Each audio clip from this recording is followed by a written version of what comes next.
Third down and 5. Newton. McCaffrey to his left. McCaffrey to the left of Newton.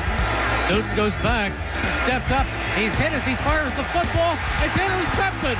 It is intercepted by Douglas, and the Eagles have the football down at the 12. Joining us for this week's tape study is Eagles linebacker coach Ken Flajole. Coach, welcome to the show. Well, thank you. Thanks Great for game. having me. Great game last week from your LBs.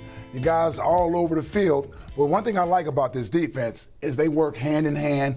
You guys up front with your guys in the middle as well on the back end. Watch this play early in the game, and we're going to see Jordan Hicks here. Talk to us a little bit about what his responsibility is here as it pertains to the rest of the guys up front.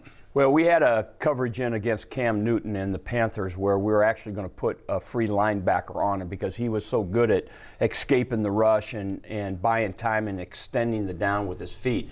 So we didn't want to give him that opportunity. So we put Jordan on the quarterback man-to-man. Now what we asked him to do is go ahead and try to mug the center. If we could occupy the center like he's trying to do there, we felt like we could create some one-on-ones with our pass rush, which we do. Now they're in a five-man protection and they end up sliding the front away from Fletcher Cox, but the whole intent was for Jordan to occupy the center's attention, and if we can get Fletcher one-on-one with the guard, we felt like that he had a better than average chance to win on that rush, and he did. It was a big turnover for us right before halftime. It got us back to level with them, and it gave us a chance now to go in at the locker room at halftime with some momentum. Yeah, great job, Fletcher there, collapsing the pocket, not giving room for Cam Newton to step up.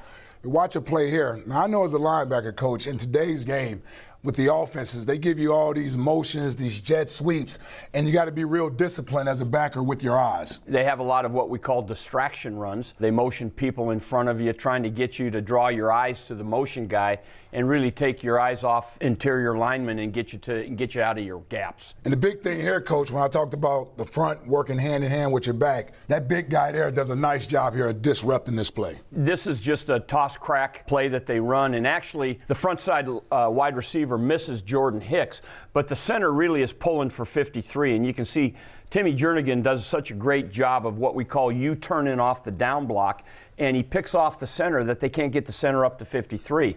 And so then 53's free, for instance, on the down, and he gets the run through now for the tackle for the loss. Again, great kudos for Tim Jernigan because he really allowed us to go unimpeded to the ball carrier. Every good defense with your linebackers, you got to be good in the run. Also in the pass, got a little bit of a cover two going here. I used to play that spot right there, so I know a little bit about this where you got to get to that deep hook.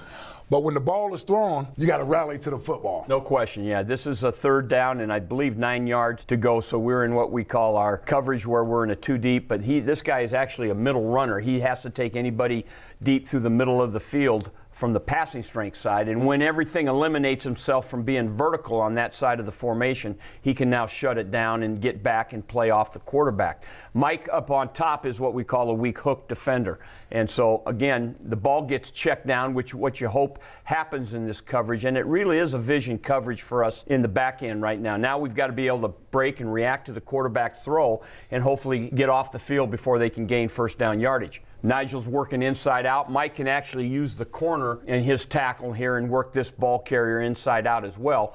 But again, Nigel does a nice job of getting over the top. Mike gets enough of them to get him to start tripping up, and then Nigel finishes up. And again, it's 4th and 1, and we're off the field. Yeah, great job rallying to the football, doing a great job of getting off the field there. When you play a team like the Carolina Panthers, right, we always got to worry about this guy being a part of the running game as well, right? No question. They create a lot of quarterback runs for him, and rightfully so. He's a very talented young man, and it probably fits into a little bit about what he did in college. But right now, this is what we call quarterback lead draw. And we're in that coverage again where we have a spy, so to speak, on the quarterback. Mike's got the back man-to-man. Nigel right now actually has the quarterback man-to-man. Now, we didn't add rush him right off the snap. But if it was quarterback draw, we wanted Mike to go ahead and turn that back to Nigel, 53. But Mike just does a tremendous job of recognizing it, pressing off the block of McCaffrey, and we end up making the tackle. So this was really a nice play by 95.